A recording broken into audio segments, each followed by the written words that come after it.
Bonjour, je m'appelle Cyprien Verseux, je suis l'astrobiologiste de la mission A64. Ça fait 3 mois maintenant que je suis isolé dans un dôme sur un volcan avec 5 autres scientifiques pour simuler une mission d'1 an sur Mars pour préparer les futures missions de la NASA. Et comme tous les mois, je fais une entrée pour mon journal vidéo. Pour mon 3e post, je pensais parler de la recherche qu'on fait ici, mais au vu des attentats du 13 novembre, j'ai décidé de prendre cette opportunité pour apporter mon soutien aux familles des victimes. Alors je sais que quelques mots d'un inconnu changeront pas grand chose à votre peine, alors j'ai décidé de simplement vous raconter comment j'ai appris la nouvelle et comment j'ai vécu ici en isolement. Le 13 novembre, je suis descendu dans la salle commune et j'ai vu mes crewmates, mes coéquipiers qui chuchotaient. Et ils m'ont dit « Cyprien, je pense que tu devrais regarder les nouvelles, ça pourrait t'intéresser. » Alors j'ai ouvert mon ordinateur et j'ai trouvé un email d'une amie qui me disait qu'il y avait eu des attentats à Paris, ma ville d'origine. Et à ce moment-là, il y avait une 50aine de morts, et encore des otages pris au Bataclan. J'ai immédiatement envoyé un email à l'équipe d'appui à la mission pour avoir plus de nouvelles, mais à cause du délai induit par nos serveurs locaux pour simuler la communication avec Mars, ils n'ont pas reçu mon email avant 20 minutes plus tard. Et pendant ces 20 minutes, il y a eu des nouveaux morts. Et dans les informations que l'équipe d'appui à la mission m'a envoyées, le bilan était déjà de plus de 100 morts. J'ai eu leur réponse encore 20 minutes plus tard, et j'ai commencé à me demander si ma famille avait été touchée, si j'avais perdu des amis. Et comme ici on n'a aucune communication directe, j'ai pas pu décrocher un téléphone pour les appeler, donc j'ai envoyé des emails.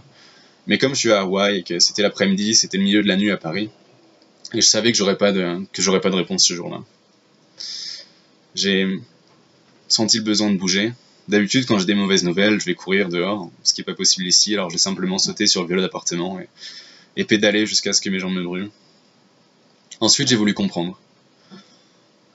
En isolation ici, je savais même pas que la France était intervenue en Syrie. Alors j'ai demandé des informations à l'équipe d'appui à la mission sur les attentats, sur leurs causes, et au fur et à mesure que je lisais et que des nouvelles questions arrivaient, j'ai commencé à leur demander des informations sur ISIS, sur les interventions en Syrie, et de fil en aiguille sur plein d'autres sujets. J'ai passé la nuit à lire, et les jours suivants. J'ai commencé à recevoir des emails du monde entier, des emails de ma famille, des emails de l'équipe d'appui à la mission, des emails d'amis, de connaissances ou même d'inconnus.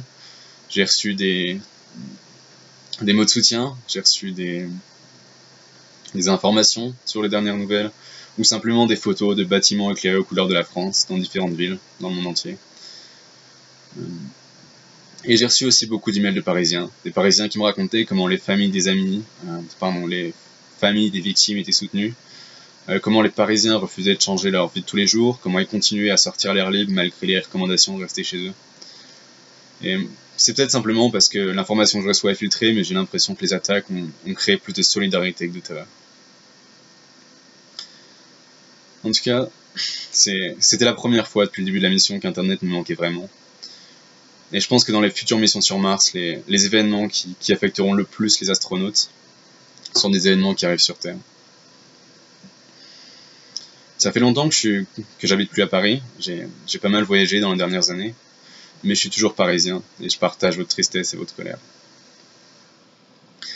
Et je sais que mes mots changeront pas grand chose, mais je voudrais présenter toutes mes condoléances aux familles des victimes.